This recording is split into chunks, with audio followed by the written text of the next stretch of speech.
VIP supremo Mukesh Sahni को लेकर के पटना से बड़ी खबर सामने निकल कर आई है।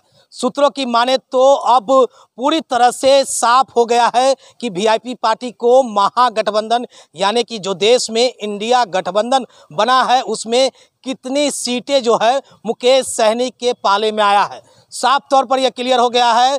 कांग्रेस और तेजस्वी यादव जो बिहार विधानसभा के नेता प्रतिपक्ष है उनसे बीते दिनों ही दिल्ली में बात हुई, पूरी तरह से सहमति। अब जिस तरह से पहले लगातार 5 सीट 4 सीट और 3 सीट देने की बात थी तो अभी भी 3 सीट पर ही बात अड़ा हुआ है। हालांकि पार्टी की ओर से अभी तक कोई औपचारिक घोषणा नहीं की गई है, कोई इस तरह की पुष्टि नहीं की गई है कि कौन कौन 3 सीटें हैं, लेकिन हमारे सूत्र बता रहे हैं कि मुकेश सहनी को 3 सीट दिया जा चुका है। महागठबंधन की ओर से 3 सीट फाइनल कर दिया गया है। बता दें कि मुकेश सहनी वो वीआईपी पार्टी के सुप्रीमो है। लगातार पहले एनडीए से वह आस लगाए बैठे थे, जब एनडीए की लिस्ट जारी हो गई तो फिर महागठबंधन से आस लगाकर बैठे। मुकेश सहनी की पूरी तरह से जो सहमति है इंडिया गठबंधन के साथ जो है वो पूरी तरह से बन चुका है। और 3 सीटें वो कौन कौन सी सीटें हैं, पहले दरभंगा की बात चल रही थी लेकिन दरभंगा सीट को दरकिनार कर दिया गया है। अब चर्चा में दरभंगा सीट कहीं से नहीं है, साथ में झंझारपुर सीट वो भी नहीं है। यानी कि दरभंगा और झंझारपुर को पूरी तरह से हटा दिया जाए, क्योंकि अब जिन सीटों पर चर्चा है आप सुनकर चौंक जाएंगे। बात वैशाली लोकसभा की है, बात मुजफ्फरपुर लोकसभा की है, बात सुपौल लोकसभा की है और बात मोतिहारी लोकसभा की है। तो इन चारों सीट में से 3 सीटें मुकेश सहनी को कौन सी सीटें मिलेगी और मुकेश सहनी चुनाव लड़ेंगे या नहीं लड़ेंगे वो भी बात हम आपको बता देते हैं। तो जिस तरह से सूत्र हमारे बता रहे हैं कि मुकेश सहनी अगर चुनाव लड़ते हैं यानी कि लोकसभा 2024 के चुनावी मैदान में अगर मुकेश सहनी वीआईपी के सुप्रीमो सन ऑफ मला उतरते हैं तो वो सुपौल सीट से उतरेंगे। पहले भी खगड़िया से चुनाव लड़े थे और खगड़िया से सटा हुआ लोकसभा है सुपौल। तो सुपौल लोकसभा से चुनावी मैदान में उतरने की जो परसेंटेज है वो 5% उम्मीद है, 95% ये उम्मीद है कि वो चुनाव नहीं लड़ेंगे लोकसभा चुनाव, लेकिन 5% उम्मीद जताया जा सकता है कि वो सुपौल लोकसभा से चुनावी मैदान में अपने सिंबल से उतरेंगे। अब खासकर बता दें कि उनका सिंबल भी पहले ही बदल दिया गया है। अब उन्हें नया सिंबल अलॉटमेंट हुआ है लेडीज पर्स।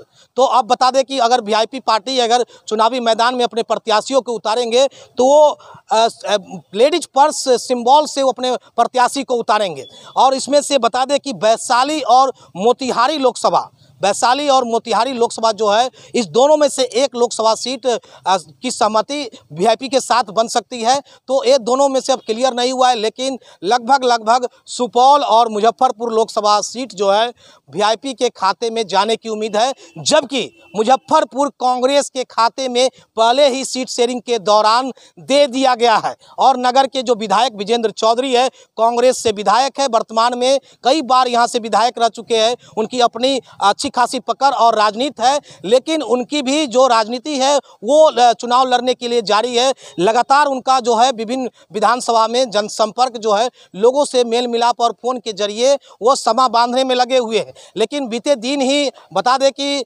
वर्तमान मुजफ्फरपुर के सांसद कांग्रेस में शामिल होने के बाद अब चर्चा मुजफ्फरपुर लोकसभा क्षेत्र में ये भी चलने लगा कि कहीं ना कहीं कांग्रेस से वो भी चुनावी मैदान में मुजफ्फरपुर लोकसभा के लिए उतर सकते हैं। जो वर्तमान सांसद भाजपा के थे वो कांग्रेस के अब हो चुके हैं। तो ऐसे में ये भी चर्चा है। हालांकि कांग्रेस के किसी भी दिग्गज या बड़े नेताओं की ओर से ऐसी कोई पुष्टि नहीं की गई, ऐसे कोई कमिटमेंट नहीं किया गया कि जो वर्तमान मुजफ्फरपुर के सांसद है वो यहाँ से चुनावी मैदान में उतर सकते हैं। हालांकि आपको ये भी बता दें तो फिर कांग्रेस में शामिल होने का उद्देश्य क्या रहा, कांग्रेस में जाने का वर्तमान सांसद के टिकट कटने के बाद कांग्रेस का दामन क्यों में। तो हो सकता है जिस तरह से उन्हें पार्टी से दरकिनार किया गया, उनका टिकट काटा गया, उनका कहना था कि बिना पूछे हुए अगर कोई मरता हुआ है तो यमराज भी उनसे आखिरी इच्छा पूछते हैं। तो ऐसे में हमारा भी पूछा नहीं गया और 4,08,000 कुछ वोटों से चुनाव जीत करके हमने यह seat Muzaffarpur Lok Sabha seat Bharatiya Janata party के झोली में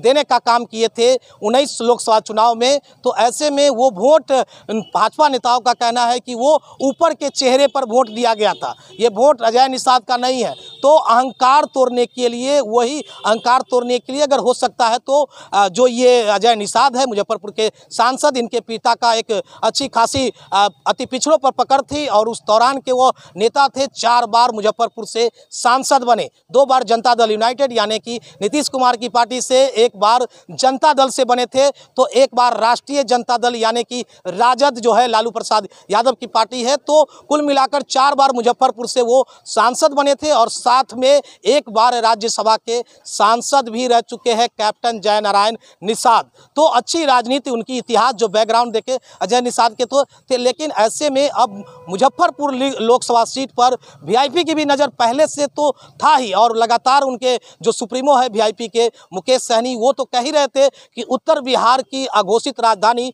मुजफ्फरपुर मलाहों का ये राजधानी है। और ऐसे में अभी भी उनका दावा है कि कांग्रेस से अपने पाले में जब गठबंधन, कल ही इसकी प्रेस वार्ता 11 से 12 बजे के बीच में राष्ट्रीय जनता दल और कांग्रेस नेता और वीआईपी नेताओं के बीच होगा और साफ तौर पर कल क्लियर हो जाएगा कि कितने सीटों पर मुकेश सहनी अपने प्रत्याशियों के उतारेंगे या खुद अपने एक सीट पर लड़ेंगे। हालांकि साफ तौर पर अब बता दें कि 3 लोकसभा सीट उन्हें मिलने की पूरी उम्मीद अब लग रहा था। बीच में तो ये भी चर्चा गर्म थी, राजनीतिक माहौल गर्म था कि 2 ही सीट मिलेगा। लेकिन आपको बता दें कि मुजफ्फरपुर लोकसभा सीट, मोतिहारी, वैशाली और सुपौल, ये चारों में से 3 लोकसभा सीट उन्हें दिया जाएगा। जैसा हमारे सूत्र का दावा है कि 3 सीटों पर सहमति बन गई है, लेकिन सीट क्लियर नहीं किया जा रहा है कि कौन है। पहले से ये भी चल रहा था कि झंझारपुर भी मिलेगा, दरभंगा भी मिलेगा। तो झंझारपुर और दरभंगा पूरी तरह से दरकिनार कर दिया गया है, वीआईपी के पाले में ये दोनों सीट